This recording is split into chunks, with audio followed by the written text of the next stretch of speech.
Human resource ম্যানেজমেন্টের উল্লেখযোগ্য একটি চ্যাপ্টার কম্পেনসেশন অ্যাডমিনিস্ট্রেশন। এই কম্পেনসেশন অ্যাডমিনিস্ট্রেশন নিয়ে আজকে আমরা কথা বলবো। সুপ্রিয় শিক্ষার্থীবৃন্দ, কম্পেনসেশন অ্যাডমিনিস্ট্রেশনের বাংলাটা হচ্ছে ক্ষতিপূরণ প্রশাসন। কিন্তু নামটা শুনলেই কেমন যেন মনে হয় যে একজন শ্রমিক বা কর্মচারী কাজ করতে গিয়ে যদি কোনো দুর্ঘটনার শিকার হন, তখন তার জন্য যে ক্ষতিপূরণ দেওয়া হয় সেটাই বোধহয় আলোচনার বিষয় মনে করা হয়। কিন্তু আসলে বিষয়টা মোটেই এরকম না। কম্পেনসেশন অ্যাডমিনিস্ট্রেশনের মূল কথাটা হচ্ছে, কম্পেনসেশনটা আগে আমরা আলোচনা করি। কম্পেনসেশন জিনিসটা কি? যদিও বাংলাটা ক্ষতিপূরণ, একটু আগে আমি বলেছি ক্ষতিপূরণ বলতে সাধারণত আমরা স্বাভাবিকভাবে সাধারণ মানুষ যেটা বুঝে থাকে যে দুর্ঘটনাজনিত কোনো কারণে কারো ক্ষতি হলে সেটার ক্ষতিপূরণ। আসলে বিষয়টি মোটেও তেমন নয়। কম্পেনসেশনটা হচ্ছে একজন শ্রমিক বা একজন কর্মী বা একজন কর্মচারী তার শারীরিক এবং মানসিক শ্রমের বিনিময়ে যা সে উপার্জন করে সেটাই হচ্ছে কম্পেনসেশন। আই রিপিট, একজন শ্রমিক বা একজন কর্মচারী বা একজন কর্মকর্তা তার শারীরিক এবং মানসিক শ্রমের বিনিময়ে যা সে উপার্জন করে সেটাই হচ্ছে কম্পেনসেশন। তাহলে এই যে কম্পেনসেশন অ্যাডমিনিস্ট্রেশনটা কি? কম্পেনসেশন অ্যাডমিনিস্ট্রেশনটা হচ্ছে একটা প্রতিষ্ঠানে নিয়োজিত শ্রমিক বা কর্মচারী বা কর্মকর্তা যারা আছেন তাদেরকে ন্যায্য পারিশ্রমিক দেওয়া, তাদেরকে প্রতিষ্ঠানে ধরে রাখা, তাদের উন্নয়ন, তাদের জন্য পরিকল্পনা, এই সংক্রান্ত যাবতীয় কার্যক্রম হচ্ছে কম্পেনসেশন অ্যাডমিনিস্ট্রেশনের অন্তর্ভুক্ত। সুপ্রিয় শিক্ষার্থীবৃন্দ, কম্পেনসেশনের কথাটা বললেই আমরা সাধারণত মজুরি এবং বেতন এই দুটো বিষয় আমাদের সামনে চলে আসে। তো কিন্তু আসলে এই ধারণাটি সম্পূর্ণ ঠিক না। আমরা মনে করি কম্পেনসেশন মানে হচ্ছে মজুরি এবং বেতন, কিন্তু মজুরি এবং বেতন ছাড়াও অন্যান্য যে সকল আর্থিক এবং সামাজিক নিরাপত্তামূলক সুবিধা একজন কর্মকর্তা বা কর্মচারীকে দেওয়া হয়, এই সবই তার কম্পেনসেশনের অন্তর্ভুক্ত। তাহলে আমরা আমাদের ধারণাটাকে বিস্তৃত করে নেই যে কম্পেনসেশন কেবলমাত্র মজুরি এবং বেতনের মধ্যেই নির্ধারিত নয়। কম্পেনসেশনটা মজুরি, বেতন, অন্যান্য আর্থিক নিরাপত্তা এবং আর্থিক এবং সামাজিক যে সকল সুযোগ সুবিধা, এই সব কিছুই হচ্ছে কম্পেনসেশন ম্যানেজমেন্টের বা কম্পেনসেশন অ্যাডমিনিস্ট্রেশনের বা কম্পেনসেশনের অন্তর্গত। সুপ্রিয় শিক্ষার্থীবৃন্দ, কম্পেনসেশনের সবচেয়ে উল্লেখযোগ্য দুটো কম্পোনেন্টস অবশ্যই মজুরি এবং বেতন। আজকে আমরা এই মজুরি এবং বেতন নিয়ে আলোচনা করব। প্রথমে আমরা দেখে নিই যে মজুরি বিষয়টা কি। মজুরি হচ্ছে একজন শ্রমিক তার সরাসরি কায়িক শ্রমের বিপরীতে যে অর্থ বা যা উপার্জন করে সেটাই হচ্ছে মজুরি। আমি একটা বিষয় স্পষ্ট করি, মানুষ দু ধরনের শ্রম দিয়ে থাকে। একটা হচ্ছে শারীরিক শ্রম, এটাকে কায়িক শ্রমও বলা হয়ে থাকে, শারীরিক শ্রম। আর একটা হচ্ছে মানসিক শ্রম। মজুরিটা রিলেটেড হচ্ছে শারীরিক শ্রমের সাথে। তার মানে একজন শ্রমিক তার শারীরিক শ্রমের বিনিময়ে যা সে উপার্জন করে, যা সে পায়, সেটাই হচ্ছে মজুরি। অন দ্য আদার হ্যান্ড, মানসিক শ্রমের বিনিময়ে, সেখানে শারীরিক শ্রম কিছুটা থাকতে পারে, মূলত মানসিক শ্রমের বিনিময়ে একজন কর্মকর্তা বা কর্মচারী যে সুবিধা পেয়ে থাকে সেটা হচ্ছে তার বেতন। সুপ্রিয় শিক্ষার্থীবৃন্দ, এই যে মজুরি এবং বেতন, এই যে কম্পেনসেশনের কথা বললাম, এটার মূল উদ্দেশ্যটা কি? একটা প্রতিষ্ঠানে কম্পেনসেশন অ্যাডমিনিস্ট্রেশনটা কার্যকর থাকে কেন? একটা প্রতিষ্ঠানে কম্পেনসেশন অ্যাডমিনিস্ট্রেশন কার্যকর থাকে, তার মূল কাজ হচ্ছে প্রতিষ্ঠানের দক্ষ এবং উপযুক্ত কর্মকর্তা বা উপযুক্ত কর্মচারী নিয়োগ এবং তাদেরকে প্রতিষ্ঠানে ধরে রাখার জন্যেই এই কম্পেনসেশন অ্যাডমিনিস্ট্রেশনটা কাজ করে। আই রিপিট, যে একটা প্রতিষ্ঠানে শ্রমিক এবং কর্মচারীরা হচ্ছে একটা প্রতিষ্ঠানের উৎপাদনের প্রাণ, একটা প্রতিষ্ঠানের প্রাণ। আমরা জানি যে ম্যানেজমেন্টের যে 6M আছে, মেন, মেশিন, মানি, মার্কেট, ম্যাটেরিয়াল, মেথড, এই যে 6টা কম্পোনেন্টস, তার প্রাণ হচ্ছে ম্যান। মানুষ যদি না থাকে অন্যান্য সকল কম্পোনেন্টস অর্থহীন হয়ে যাবে। এই জন্য এই যে উপযুক্ত শ্রমিক বা কর্মচারী তাদেরকে নিয়োগ এবং তাদেরকে প্রতিষ্ঠানে ধরে রাখা, কারণ আমি যদি তাদেরকে ন্যায্য পারিশ্রমিক ন্যায্য মজুরি দিতে না পারি তাহলে তারা আমার প্রতিষ্ঠানে থাকবে না।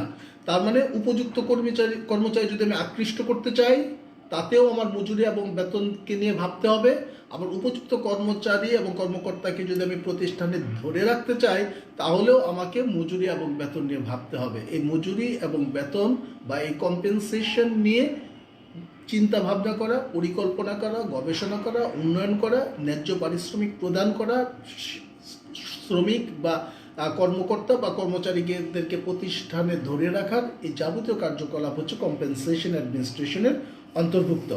সুপ্রিয় শিক্ষার্থীবৃন্দ, একজন শ্রমিক বা কর্মচারীর যোগ্যতা, দক্ষতা, সামাজিক অবস্থা, দেশের আর্থসামাজিক অবস্থা, আন্তর্জাতিক অবস্থা ইত্যাদির উপরে ভিত্তি করে বিভিন্ন ধরনের বেতন এবং মজুরি নির্ধারণ করা হয়ে থাকে। বেতন এবং মজুরি দুটা খুবই আলোচিত বিষয়।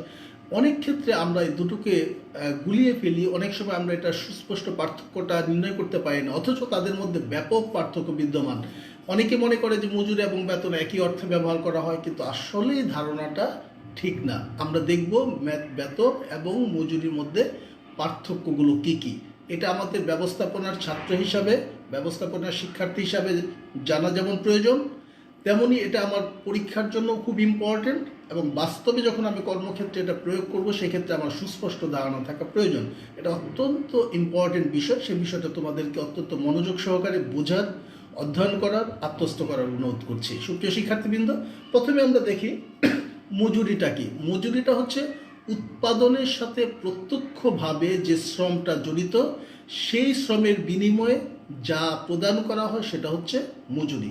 তার মানে আমরা জানি যে উৎপাদনের জন্য কিছু খরচ আছে যেগুলো প্রত্যক্ষ খরচ, কিছু খরচ আছে পরোক্ষ খরচ। উৎপাদনের সাথে প্রত্যক্ষভাবে জড়িত যে সকল শ্রম দেওয়া হয় এবং সেই শ্রমের বিনিময়ে যা দেওয়া হয় সেটা হচ্ছে মজুরি। অন দ্য আদার হ্যান্ড, উৎপাদনের সাথে সরাসরি জড়িত না, উৎপাদনের সাথে পরোক্ষভাবে জড়িত যে শ্রম, যে শারীরিক এবং মানসিক শ্রম, তার বিনিময়ে যেটা পেয়ে থাকে সেটা হচ্ছে বেতন। তাহলে আমরা দেখলাম উৎপাদনের সাথে প্রত্যক্ষ যে শ্রম জড়িত, সেই শ্রমের বিপরীতে যা পাওয়া যায় সেটা হচ্ছে মজুরি। আর উৎপাদনের সাথে পরোক্ষভাবে জড়িত যে শ্রম, সেটা শারীরিক হোক মানসিক হোক, সেটার বিনিময়ে যা পাওয়া যায় সেটা হচ্ছে বেতন। এখন যদি আমরা শ্রমের প্রকৃতির কথা বিবেচনা করি, একটু আগেও বলেছি আবারও বলছি যে শারীরিক শ্রমের বিনিময়ে যা পাওয়া যায়, that is the fundamental difference between wages and salary. সেটা হচ্ছে শ্রম। যে শারীরিক শ্রমের বিনিময়ে যা পাওয়া যায় সেটা হচ্ছে মজুরি। অন দ্য আদার হ্যান্ড, শারীরিক এবং মানসিক, তার মধ্যে মানসিক শ্রমটা বেশি থাকে। মানসিক শ্রমের বিপরীতে যা পাওয়া যায় সেটা হচ্ছে বেতন।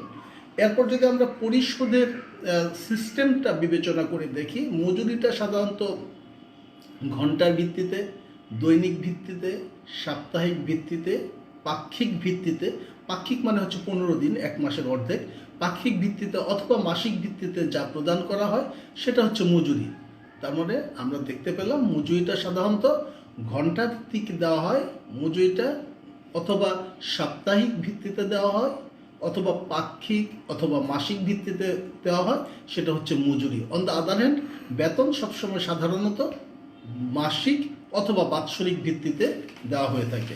সুপ্রিয় শিক্ষার্থীবৃন্দ, তারপরে যদি আমরা দেখি বেতন কাঠামোর কথা বিবেচনা করে দেখি, একটা প্রতিষ্ঠানের মজুরি যা প্রদান করা হয় এটা তাদের বেতন কাঠামোর অন্তর্ভুক্ত নয়, কিন্তু বেতনটা সবসময় বেতন কাঠামোর অন্তর্ভুক্ত থাকে। একটা প্রতিষ্ঠানের বেতন কাঠামো থাকে এবং সেই বেতন কাঠামো অনুযায়ী বেতন প্রদান করা হয়ে থাকে, কিন্তু মজুরিটা বেতন কাঠামোর অন্তর্ভুক্ত হয় না।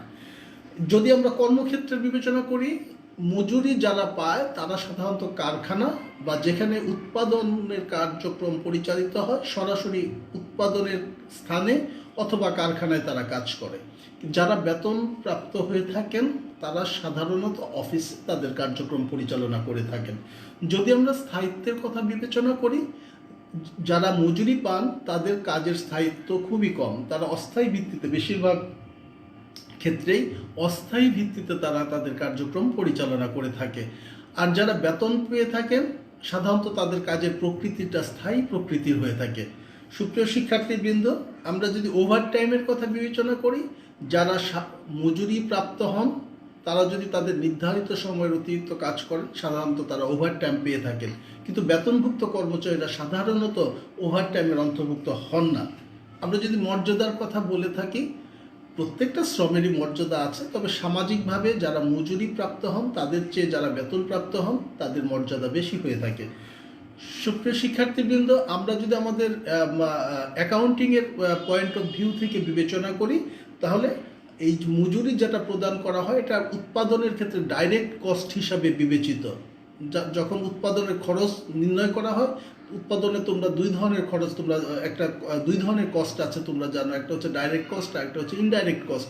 আমরা কস্টের পয়েন্ট অফ ভিউ থেকে যদি অ্যানালাইসিস করি, তাহলে ওয়েজেসটা হচ্ছে ডাইরেক্ট কস্ট আর স্যালারিটা হচ্ছে ইনডাইরেক্ট কস্ট বা পরোক্ষ ব্যয় হিসাবে সেটা বিবেচনা করা হয়ে থাকে। আমরা যদি নির্ধারণের মজুরি এবং বেতন কিভাবে নির্ধারিত হয় তার ভিত্তিটা বিবেচনা করি, তাহলে মজুরিটা নির্ধারিত হয় কাজের উপর অথবা সময়ের উপর অথবা ঠিকা হারের উপর, আর বেতনটা সাধারণত নির্ধারিত হয় যোগ্যতা, দক্ষতা এবং অভিজ্ঞতার উপর। সুপ্রিয় শিক্ষার্থীবৃন্দ, তাহলে আমরা মজুরি এবং বেতনের যে ফান্ডামেন্টাল পার্থক্যগুলো দেখলাম, এটাকে যদি আমি সামারাইজ করি, মূল বিষয়টা আসে সাধারণত মজুরিটা হচ্ছে কায়িক শ্রমের বিপরীতে দেওয়া হয়ে থাকে এবং বেতনটা দেওয়া হয়ে থাকে মূলত মানসিক শ্রমের বিপরীতে দেওয়া হয়ে থাকে। এটা হচ্ছে ফান্ডামেন্টাল পার্থক্য। আর অন্য যে পার্থক্যগুলো আছে সেগুলো আমরা আলোচনা করেছি। নিশ্চয়ই তোমরা এগুলো অত্যন্ত গুরুত্ব সহকারে বিষয়গুলো বিবেচনা করবে, গুরুত্ব সহকারে বিষয়টাকে আত্মস্থ করার চেষ্টা করবে, বোঝার চেষ্টা করবে এবং সেটা প্রয়োগ করার চেষ্টা করবে। সুপ্রিয় শিক্ষার্থীবৃন্দ, আমরা এখন আলোচনা করব একটা ইম্পর্টেন্ট একটা বিষয়, সেটা হচ্ছে বেতন কাঠামোর উপর প্রভাব বিস্তারকারী উপাদানগুলো কী কী। তো আমরা জানি যে সারা ওয়ার্ল্ড ওয়াইড বর্তমানে এই শ্রমটা খুব ইম্পর্টেন্ট একটা ইন্ডিকেটর হিসেবে বিবেচিত উৎপাদনের ক্ষেত্রে। এখন এই যে বেতনটা যে নির্ধারণ করা হবে, আমি যে বেতন নির্ধারণ করব কোন কোন উপাদানের উপর সেটা নির্ভর করে, এটা হচ্ছে আলোচ্য বিষয়। আমি আবার বলছি, এক্ষেত্রে আমাদের আলোচনার বিষয় হচ্ছে বেতন কাঠামোর উপর প্রভাব বিস্তারকারী উপাদানসমূহ।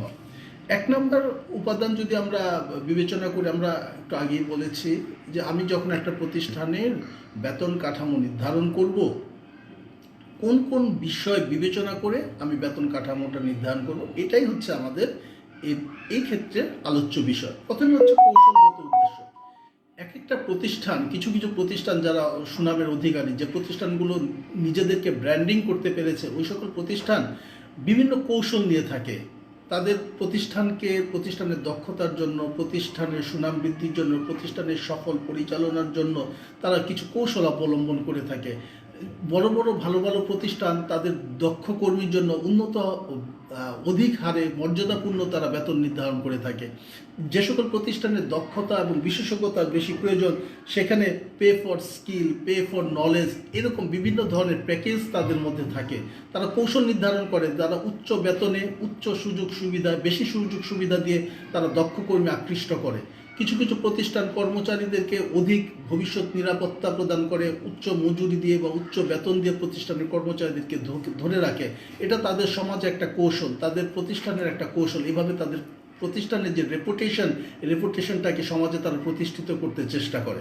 এটা হচ্ছে কৌশলগত বেতন নির্ধারণ, যে তাদের প্রতিষ্ঠানের সুনাম, তাদের প্রতিষ্ঠানের মর্যাদা, তাদের প্রতিষ্ঠানের ঐতিহ্য, তাদের প্রতিষ্ঠানের আভিজাত্য ধরে রাখার জন্য তারা pay for skill, pay for knowledge, বিভিন্ন কারণে বিভিন্নভাবে উচ্চ বেতন তারা দিয়ে থাকে। তারপরে যদি আমরা বিবেচনা করি উপাদান, সবচেয়ে ইম্পর্ট্যান্ট একটা উপাদান হচ্ছে যে শ্রমিকের চাহিদা এবং যোগান। আমরা জানি বিজনেসের ক্ষেত্রে সবসময় এই চাহিদা এবং যোগানের উপরে ভিত্তি করে একটা পূর্ণ প্রতিযোগিতামূলক বাজারে, সেটা পণ্যের বাজার হোক অথবা শ্রম বাজার হোক, সেখানে ভারসাম্যটা মূলত এই চাহিদা এবং যোগানের উপরে ভিত্তি করে হয়ে থাকে। তো আমরা একটা প্রতিষ্ঠানে যদি দেখা যায় যে আমার পর্যাপ্ত শ্রমিকের দরকার কিন্তু শ্রমিকের সরবরাহ খুব কম, তখন আমাকে বেশি টাকা দিয়ে হলেও, বেশি মজুরি দিয়ে হলেও, বেশি স্যালারি দিয়ে হলেও আমার শ্রমিক বা কর্মচারী কিন্তু আমার প্রতিষ্ঠানে নিয়ে আসতে হবে। কিন্তু যদি দেখা যায় যে পর্যাপ্ত পরিমাণে দক্ষ শ্রমিক বাজারে পাওয়া যাচ্ছে, হয়তো আমি একটা পদের জন্য 5 জন লোক নিব, কিন্তু দেখা যায় 5,000 অ্যাপ্লিকেন্ট। সেই ক্ষেত্রে দেখা যায় যে শ্রমের চাহিদার চেয়ে যোগানের পরিমাণ বেশি। সেই ক্ষেত্রে দেখা যায় অনেক সময় কম শ্রম মজুরি দিয়ে, কম বেতন দিয়ে কিন্তু অনেক সময় কর্মচারী বা কর্মকর্তা পাওয়া যায়। কিন্তু আবার অনেক সময় দেখা যাবে যে আমি যে ধরনের দক্ষ এবং যোগ্য কর্মী খুঁজছি সেই পরিমাণে দক্ষ এবং যোগ্য কর্মী পাওয়া যাচ্ছে না। সেই ক্ষেত্রে দেখা যাবে যে স্বাভাবিকের চাইতে বেশি মজুরি বা বেশি বেতন দিয়ে কিন্তু আমাকে শ্রমিক বা কর্মচারীকে সংগ্রহ করতে হবে, আমার প্রতিষ্ঠানে নিয়োগ করতে হবে। সুতরাং যে আমার বেতন বা মজুরি সেটা কেমন হবে সেটা অনেকাংশে নির্ভর করে শ্রমিকের চাহিদা এবং যোগানের উপর ভিত্তি করে। সুপ্রিয় শিক্ষার্থীবৃন্দ, বেতন এবং মজুরি নির্ধারণের জন্য সরকারের আইন একটা গুরুত্বপূর্ণ একটা নিয়ামক হিসাবে কাজ করে। প্রত্যেকটা দেশে একটা ন্যূনতম মজুরির কথা বলা আছে। সেই ন্যূনতম মজুরি যদি কোনো প্রতিষ্ঠান মেনটেন না করে তাহলে সেটা শাস্তিযোগ্য অপরাধ হিসাবে বিবেচিত হয়। সুতরাং আমি যখন কোনো প্রতিষ্ঠানে শ্রমিক বা কর্মচারী নিয়োগ করতে যাব তখন ওই দেশের প্রচলিত আইনে যে ন্যূনতম মজুরির কথা বলা আছে সেটাকে মাথায় রেখে আমাদের বেতন এবং মজুরির কাঠামোকে নির্ধারণ করতে হবে।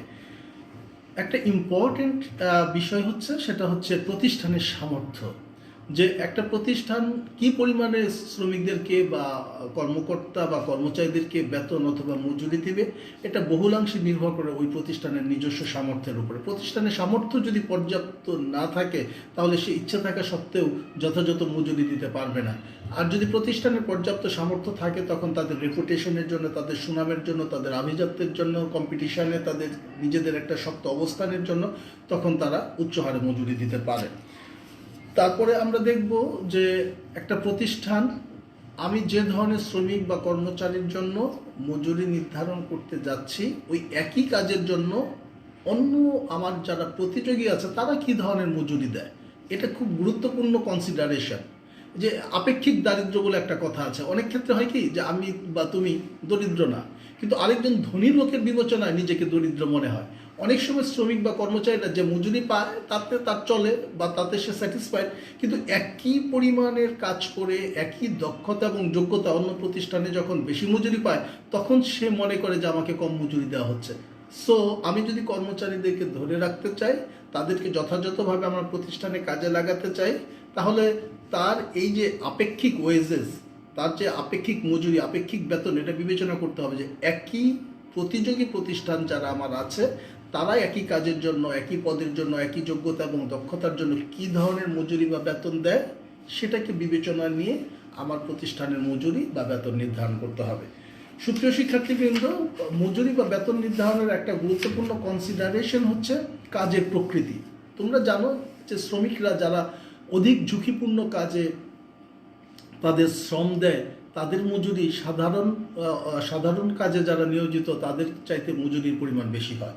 অন দ্য আদার হ্যান্ড আবার কিছু বিষয় কাজ করে কর্মকর্তাদের ক্ষেত্রে, যে সকল কাজে এক্সপার্টিস বা বিশেষজ্ঞতার প্রয়োজন সেই সকল ক্ষেত্রে অধিক হারে তাদেরকে বেতন দিতে হয়। সুতরাং একটা প্রতিষ্ঠানে আমি যে মজুরি বা বেতন দেব সেটা অন্যতম একটা কনসিডারেশন হচ্ছে যে কাজের প্রকৃতি। আমি কী ধরনের কাজের জন্য বেতন নির্ধারণ করছে সেটা আমাকে কনসিডার করতে হবে। আমি যদি ঝুঁকিপূর্ণ কোনো কাজ থাকে তার জন্য উচ্চ হারে মজুরি দিতে হবে।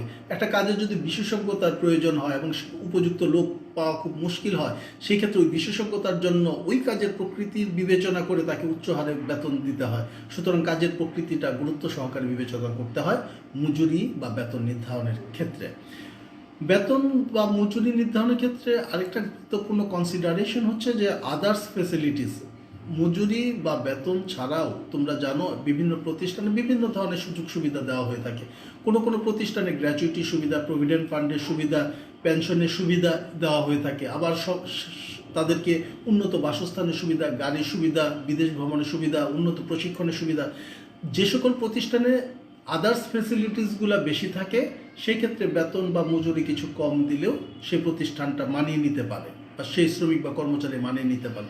সেই জন্য আমাদের ওয়েজ অ্যাডমিনিস্ট্রেশনের ক্ষেত্রে বা কম্পেনসেশন অ্যাডমিনিস্ট্রেশনের ক্ষেত্রে আমাদেরকে বিবেচনা করতে হবে যে আমার প্রতিষ্ঠান বেতন বা মজুরির বাইরে অন্যান্য ফ্যাসিলিটিসগুলো কী পরিমাণে দিচ্ছি, তার ভবিষ্যৎ নিরাপত্তার জন্য আমার কী কী প্রচেষ্টা আছে, তার ভবিষ্যৎ নিরাপত্তার প্রচেষ্টা বা নিরাপত্তামূলক ব্যবস্থা যদি আমার পর্যাপ্ত থাকে তার আদার্স ফেসিলিটিস, গাড়ি বাড়ি, তারপর বিদেশ ভ্রমণের ব্যবস্থা, তারপরে তোমার উন্নত প্রশিক্ষণের ব্যবস্থা, তার ছেলে মেয়েদের লেখাপড়ার ব্যবস্থা, এই ধরনের সুযোগ সুবিধা যদি পর্যাপ্ত দেওয়া থাকে সেক্ষেত্রে স্যালারি বা ওয়েজেস কিছুটা কম হলেও চলে। কিন্তু আমার যদি আদার্স ফেসিলিটিসগুলো বেশি নিশ্চিত করতে না পারি সেক্ষেত্রে আমাকে কিন্তু উচ্চ হারে বেতন বা মজুরি দিয়ে শ্রমিকদেরকে সন্তুষ্ট রাখার চেষ্টা করতে হবে।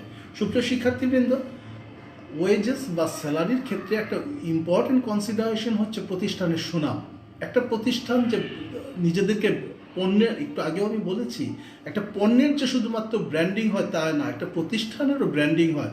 একটা প্রতিষ্ঠানের সুনাম, তার ঐতিহ্য, তার আভিজাত্য বিবেচনা করে প্রতিষ্ঠানের বেতন কাঠামো নির্ধারণ করা হয়ে থাকে। বেতন কাঠামো নির্ধারণের একটা অন্যতম কনসিডারেশন হচ্ছে দেশের আর্থসামাজিক অবস্থা। যে দেশের আর্থসামাজিক অবস্থা যেমন, তার উপরে ভিত্তি করে ওই দেশের শ্রমিকদের বেতন বা মজুরি নির্ধারণ করা হয়ে থাকে। আজকে যারা উন্নত বিশ্বের দেশের শ্রমিকদের যে মজুরি বা বেতন বা তাদের যে সুযোগ সুবিধা, সাধারণত অনুন্নত দেশের বা উন্নয়নশীল দেশে সেই পরিমাণ সুযোগ সুবিধা কিন্তু দেওয়া হয় না। সুতরাং আমি যে দেশে বা যে স্থানে বা যে অঞ্চলে শিল্প প্রতিষ্ঠানের জন্য বা ব্যবসা প্রতিষ্ঠানের জন্য বা যে কোনো ধরনের সামাজিক প্রতিষ্ঠানের কর্মকর্তা কর্মচারীদের জন্য যখন বেতন নির্ধারণ করব, তখন সেখানকার আর্থসামাজিক অবস্থাটা কনসিডারেশনে আমাদের নিতে হবে। তারপর নিতে হবে বর্তমান যে গ্লোবালাইজেশনের যে যুগ, এই গ্লোবালাইজেশনের সময়ে আন্তর্জাতিক বিশ্বের, আন্তর্জাতিক ব্যবস্থার, আন্তর্জাতিক ক্ষেত্রে একজন শ্রমিক বা কর্মকর্তা বা কর্মচারীর মজুরি কেমন হয় সেটাকেও বিবেচনায় এনে আমার মজুরি কাঠামো বা বেতন কাঠামোটা নির্ধারণ করতে হবে। সুপ্রিয় শিক্ষার্থীবৃন্দ, ভৌগোলিক পার্থক্য মজুরি বা বেতন নির্ধারণের ক্ষেত্রে একটা গুরুত্বপূর্ণ নিয়ামক হিসাবে কাজ করে। দুর্গম অঞ্চলে, দুর্গম স্থানে যেখানে কাজ করা কষ্টকর, মানুষের জীবনযাপনের প্রয়োজনীয় উপকরণ পর্যাপ্ত না, জীবনযাপনের সুযোগ সুবিধা পর্যাপ্ত না, সে সকল স্থানে সাধারণত শ্রমিক বা কর্মচারীরা থাকতে চায় না। যেহেতু সে সকল স্থানে থাকতে চায় না, সেই ক্ষেত্রে ওই দুর্গম অঞ্চলে যারা কাজ করে সেখানকার বেতন বা মজুরি সাধারণ অঞ্চলের তুলনায় বেশি হয়ে থাকে। সুপ্রিয় শিক্ষার্থী, আমরা দেখলাম যে মজুরি বা বেতন কেমন হবে সেটা অনেকগুলো কম্পোনেন্টসের উপরে নির্ভর করে। প্রতিষ্ঠান, প্রতিষ্ঠানের বাইরের বিষয়, কর্মচারীর দক্ষতা, সামাজিক অবস্থা, দেশের অবস্থা, আন্তর্জাতিক ব্যবস্থা ইত্যাদি নানান কম্পোনেন্টসের উপরে ভিত্তি করে একটা প্রতিষ্ঠানের কম্পেনসেশন অ্যাডমিনিস্ট্রেশনটা তার প্রতিষ্ঠানের শ্রমিক বা কর্মচারীদের জন্য বেতন অথবা মজুরি নির্ধারণ করে থাকে। সুপ্রিয় শিক্ষার্থীবৃন্দ, আমরা এ পর্যায়ে আলোচনা করব মজুরির প্রকারভেদ। যে এই মজুরিগুলা যে দেওয়া হয়, এই মজুরিগুলা কিসের ভিত্তিতে দেওয়া হয়, মজুরির প্রকারভেদগুলা কি, সেটা আমরা এখন দেখব একটু। মজুরিটা এই ক্ষেত্রে আমরা কিন্তু বেতন নিয়ে আলোচনা করছি না, শুধু মজুরিটা নিয়ে আলোচনা করছি, যে ক্লাসিফিকেশন অফ ওয়েজেস, মজুরির প্রকারভেদটা কি। মজুরির প্রকারভেদের মধ্যে একটা অন্যতম প্রকারভেদ হচ্ছে জীবন ধারণের জন্য উপযোগী মজুরি। এটাকে বলা হচ্ছে সাবসিস্টেন্স ওয়েজেস, জীবন ধারণের উপযোগী মজুরি। একজন মানুষের ন্যূনতম জীবনযাপনের জন্য যে সকল মৌলিক প্রয়োজন আছে, খাদ্য, বস্ত্র, বাসস্থান, এই প্রয়োজনগুলো সে মোটামুটিভাবে মেটাতে পারে, এরকম বিবেচনা করে যে মজুরি দেওয়া হয় এটাকে বলা হচ্ছে সাবসিস্টেন্স ওয়েজেস বা জীবন ধারণের উপযোগী মজুরি। আই রিপিট, একটা শ্রমিকের নিজের এবং তার পরিবারের চলাচলের জন্য, তার জীবনযাপনের জন্য যে মৌলিক উপকরণগুলো আছে, খাদ্য, বস্ত্র এবং বাসস্থান, এইরকম মৌলিক প্রয়োজনগুলো মিটিয়ে মোটামুটিভাবে সে যে জীবনযাপন করতে পারে, এটা বিবেচনা যে মজুরি দেওয়া হয় এটা হচ্ছে জীবন ধারণের উপযোগী মজুরি। পরবর্তী আমরা যে বিষয়টা নিয়ে আলোচনা করব মজুরির প্রকারভেদ, সেটা হচ্ছে মিনিমাম ওয়েজেস বা ন্যূনতম মজুরি। ন্যূনতম মজুরিটা সাধারণত একটা দেশের সরকার তার জনগণের কল্যাণের জন্য, জনগণের কল্যাণ বিবেচনায়, জনগণের অধিকার বিবেচনায় একজন শ্রমিকের জন্য ন্যূনতম যে পরিমাণ মজুরি দেওয়াকে আবশ্যক বলে নির্ধারণ করে দেয় তাকে বলা হচ্ছে ন্যূনতম মজুরি। ওই যে জীবনযাপনের উপযোগী যে মজুরির কথা বললাম, তার চেয়ে সাধারণত ন্যূনতম মজুরিটা একটু বেশি হয়ে থাকে। ন্যূনতম মজুরিটা যদি কোনো প্রতিষ্ঠান ওই দেশের প্রচলিত আইন অনুযায়ী ন্যূনতম মজুরি না দিয়ে থাকে, তাহলে সেটা শাস্তিযোগ্য অপরাধ হিসেবে বিবেচিত হয়। সরকার সাধারণত একজন মানুষের মোটামুটিভাবে তার মৌলিক চাহিদাগুলো যেন সে পূরণ করতে পারে সে উপযোগী করে যে বেতন কাঠামো বা যে মজুরি কাঠামোটা নির্ধারণ করে থাকে সেটাকে বলা হচ্ছে ন্যূনতম মজুরি। তারপরে যে বিষয়টা আছে মিনিমাম ওয়েজেসের পরে সেটা হচ্ছে ফেয়ার ওয়েজেস বা সেটাকে বলা হচ্ছে ন্যায্য মজুরি। একজন শ্রমিক বা কর্মচারী শুধু যে তার মৌলিক চাহিদাটাই পূরণ করবে তা তো নয়, সে চায় তার জীবনের ভবিষ্যৎ নিরাপত্তা, সন্তানের লেখাপড়া, সুস্থভাবে স্বাভাবিকভাবে জীবনযাপনের যে উপায় এবং উপাদান প্রয়োজন সেগুলো নিশ্চিত করতে চায়। এটা নিশ্চিত করার বিবেচনা নিয়ে যে মজুরি নির্ধারণ করা হয়ে থাকে এটাকে বলা হচ্ছে ফেয়ার ওয়েজেস বা ন্যায্য মজুরি। যে সকল প্রতিষ্ঠান ভালো, তাদের সুনাম আছে, যে সকল প্রতিষ্ঠান অত্যন্ত সাফল্যজনকভাবে তাদের প্রতিষ্ঠান পরিচালনা করতে সমর্থ হয়, তারা এই ন্যায্য মজুরিটা নির্ধারণ করার জন্য সর্বাত্মক প্রচেষ্টা চালায়। তারপর আমরা বিবেচনা করব সেটা হচ্ছে জীবন্ত মজুরি বা লিভিং ওয়েজেস। লিভিং ওয়েজেসটা হচ্ছে যে একজন মানুষ শুধুমাত্র যে তার মৌলিক প্রয়োজন মেটাবে, তার ভবিষ্যৎ নিরাপত্তা শুধু খালি নিশ্চিত করবে তা নয়, অত্যন্ত স্বাচ্ছন্দ্যে সুন্দরভাবে আনন্দের সাথে সে যেন তার প্রয়োজনগুলো মেটাতে পারে, সে যেন তার কিছু প্রয়োজনীয় শখ পূরণ করতে পারে, সে যেন ভবিষ্যতের জন্য কিছু অর্থ সঞ্চয় করতে পারে, সন্তানদের ভবিষ্যৎ নিরাপত্তার জন্য যেন কিছু রেখে যেতে পারে, সন্তানদেরকে উচ্চশিক্ষিত করার জন্য যেন সে প্রয়োজনীয় পদক্ষেপ গ্রহণ করতে পারে। এই বিষয়গুলো, সামগ্রিক বিষয়গুলো বিবেচনা করে যে মজুরি দেওয়া হয়ে থাকে বা মজুরি নির্ধারণ করা হয়ে থাকে সেটাকে বলা হয় লিভিং ওয়েজেস বা জীবন্ত মজুরি। সুপ্রিয় শিক্ষার্থীবৃন্দ, আজকে আমাদের আলোচনা এই পর্যন্তই। তোমরা ভালো থাকো, সুস্থ থাকো।